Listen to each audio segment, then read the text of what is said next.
गुज़ात उसका चौथा बाब और इसकी पहली आयत से 24वीं आयत तक। और आहूद की वफ़ात के बाद बनी इसराइल ने फिर खुदावंद के हजूर बदी की, सो खुदावंद ने उनको कनान के बादशाह याबीन के हाथ, जो हसूर में सल्तनत करता था, बेचा। और उसके लश्कर के सरदार का नाम सिसरा था। वो दिगर अक़वाम के शहर हरूसत में रहता था। तब बनी इसराइल ने खुदावंद से फरियाद की, क्योंकि उसके पास लोहे के 900 रथ थे, और उसने 20 वर्ष तक बनी इसराइल को शिद्दत से सताया।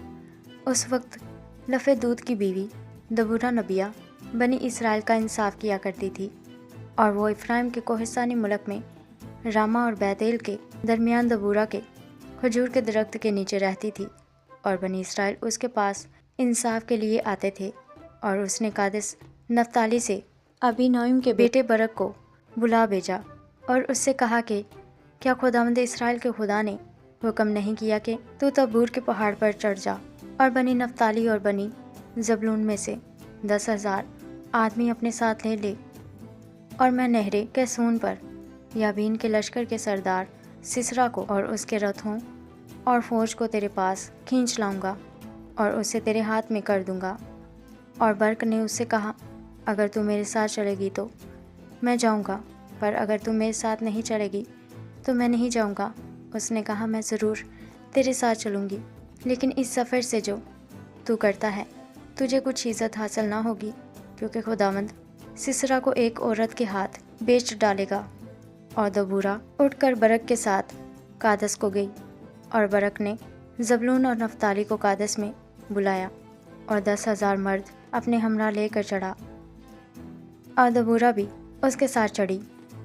और हिबर कीनी ने, जो मूसा के साले हबाब की नस्ल से था, कीनियों से अलग होकर कादस के करीब जनानीम में बलूत के दरख्त के पास अपना डेरा डाल लिया था। तब उन्होंने सिसरा को खबर पहुंचाई कि बरक बिन अबी नोइम कोहे तबूर पर चढ़ गया है। और सिसरा ने अपने सब रथों को, यानी लोहे के 900 रथों और अपने साथ के सब लोगों को दिगर उकाम के शहर हरूसत से कैसून की नदी पर जमा किया। तब दबूरा ने बरक से कहा कि उठ, क्योंकि यही वो दिन है जिसमें खुदावंद ने सिसरा को तेरे हाथ में कर दिया है। क्या खुदावंद तेरे आगे नहीं गया है?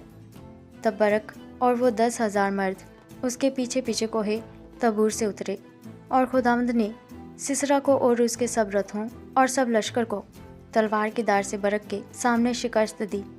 और सिसरा रथ पर से उतर कर पैदल भागा, और बरक रथों और लश्कर को दिगर उकाम के हरोसत शहर तक रंगेदता गया। चुनाचे सिसरा का सारा लश्कर तलवार से नाबूद हुआ और एक भी ना बचा।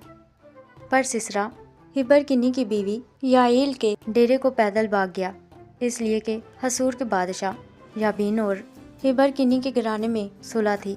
तब याईल सिसरा से मिलने को निकली और उससे कहने लगी, ऐ मेरे खुदावंदा, मेरे पास आ और हरासान ना हो। सो वो उसके पास डेरे में चला गया और उसने उसको कम्मल उड़ा दिया। तब सिसरा ने उससे कहा कि ज़रा मुझे थोड़ा सा पानी पीने को दे, क्योंकि मैं प्यासा हूँ।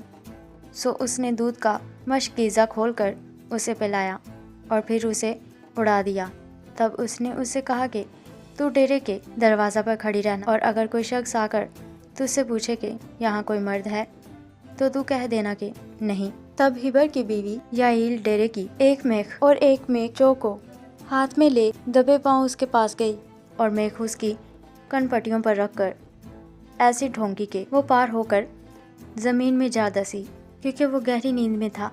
बस वो बेहोश होकर मर गया। और जब बरक सिसरा को रंगेदता आया तो याईल उससे मिलने को निकली और उससे कहा, आ जा और मैं तुझे वही शख्स जिसे तू ढूंढता है दिखाऊंगी। बस उसने उसके पास आकर देखा कि सिसरा मरा पड़ा है और मेख उसकी कनपटियों में है। सो खुदा ने उस दिन कनान के बादशाह याबीन को बनी इसराइल के सामने नीचा दिखाया, और बनी इसराइल का हाथ कनान के बादशाह याबीन पर ज़्यादा गालिब ही होता गया, यहाँ तक कि उन्होंने शाही कनान याबीन को नेस्त कर डाला। आमीन।